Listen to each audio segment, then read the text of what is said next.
जब निकली बाजार देखी सिटी देता मार सखी जब निकली बाजार देखी सिटी देता मार दूर रहल चाहे बोला डाकू से रे प्यार कहब ना प्यार कहब ना प्यार कहब ना सखी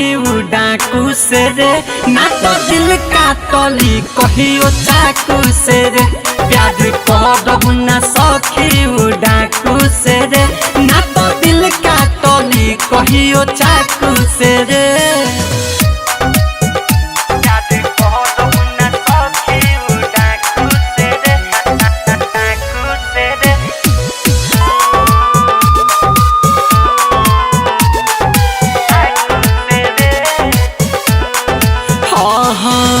लूट मारे वाला खाली बाटे एकर काम हो प्यार कके ऐसे नहीं हो खब बदनाम हो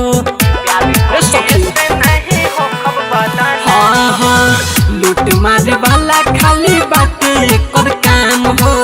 प्यार कके ऐसे नहीं हो खब बदनाम हो बड़े हमारा बापू से रे प्यार कहब ना प्यार कहब ना प्यार कहब ना सखी डाकू से रे ना तो दिल का तली कहियो चाकू से रे प्यार कहब ना सखी डाकू से रे ना तो दिल का तली कहियो चाकू से रे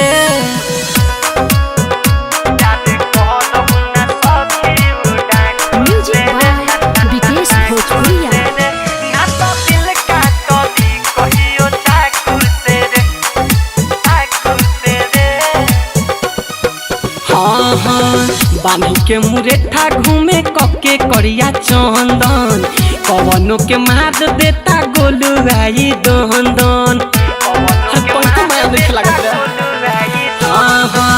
बानी के मुरेठा घूमे कके करिया चंदन कवनो के मार देता गौतम दन नाचे करम विवेक से जिया खुश रे प्यार कहब ना प्यार कहब ना प्यार कहब ना सखी डाकू से रे ना तो दिल का तली कहियो चाकू से रे प्यार कहब ना सखी डाकू से रे ना तो दिल का तली कहियो चाकू से रे संग्राम रिकॉर्डिंग स्टूडियो रीगा सीतामढ़ी।